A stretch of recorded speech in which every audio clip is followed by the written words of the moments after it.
I'm the chair for the School of Media and Marketing at Seneca College, and we just walked out with these two gentlemen from my meeting with the CBC. An exciting first meeting for me and my involvement with this project.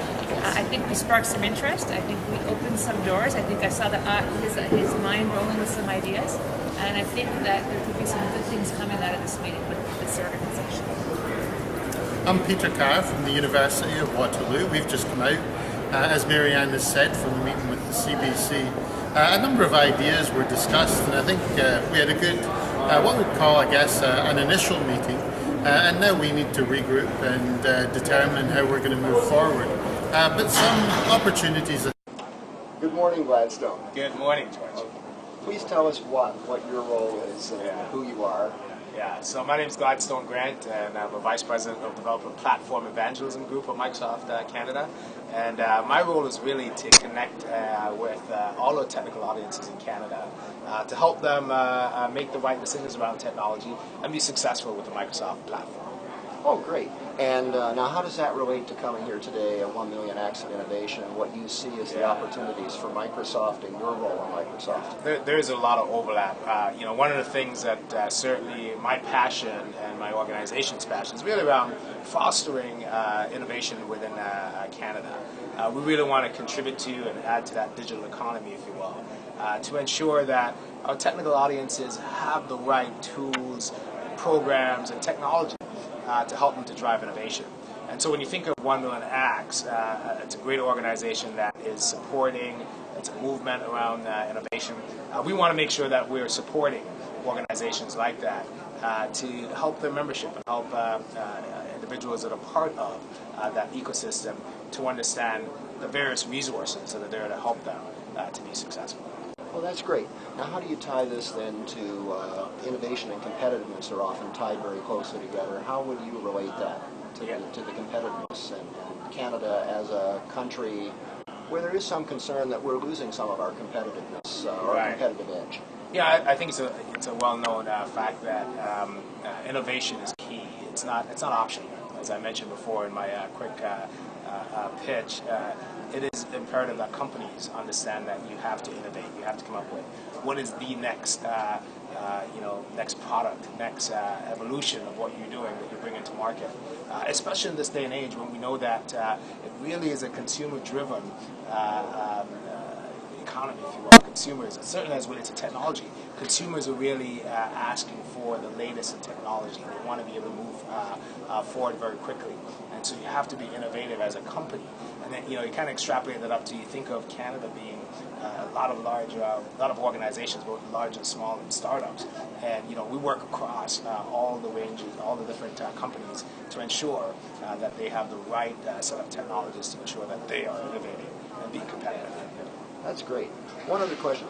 Most of us in IT know that Microsoft is one of the largest IT companies in the world. Yeah. That must be an extra challenge for you in terms of reaching out and being innovative and being light on your feet. Yeah, and so Microsoft as a company, we've always had a ecosystem of partners that we work with.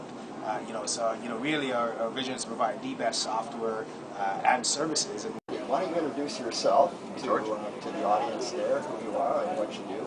Sure. My name's Andy Aicklen, and I'm the Vice President Country Manager for Saba Software, a publicly traded company out of California, but I represent the Canadian market up here. And I've been in the corporate software world for almost 30 years as both an entrepreneur and with large corporations, large software corporations. Great. And why are you here at 1 Million Acts of Innovation today? What are you expecting to learn? What did you learn today? Well, I first hooked up with the founders of 1 Million Acts here when it first started over a year ago when I was with Hewlett Packard, and was very intrigued by the concept of innovation and the compelling issue about how Canada as a country is dropping in the global stage in this area, and I've followed. I'm a student of specifically in the software business and seeing how companies have been consolidated and the ability for us to bring new R&D to the marketplace in our country.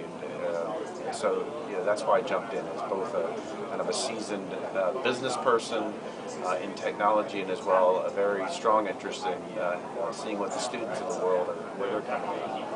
and how they can connect and how they can help us be more innovative here in Canada.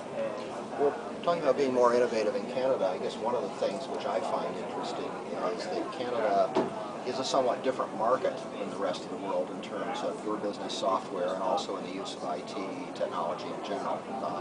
How does that relate to the theme of innovation and competitiveness? Well, I think we're actually a little bit, we can be more flexible because we're not large, monolithic organizations up here. Canada's a mid-market in many ways. We have a few large banks and some technology companies, a few large governments, but in general we're a mid-market. So we have the flexibility and the capability of moving fast and being nimble. And I think that helps us when we look at how do we make change versus how do we break the inertia of what we're doing every day and try to get be more productive and create new ideas across the spectrum of our business or our service or the universities that we're working with.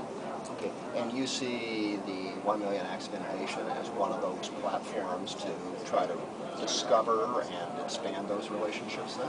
Absolutely, and I think that's what caught my eye. That's what's kept me interested for the last year and a half with 1 Million Acts, and the fact that we need a form. We need to.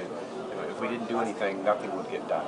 And I commend the 1 Million Acts organization for keeping this thing, keeping the momentum going, involving industry, academics, all sorts of independent people who are interested in helping this movement happen. And we've seen it. We've seen thousands of innovations take place through this program. And can we get to 1 million? Who knows? We'll see. That's great, Andy. Thank you very much. All right, thank you.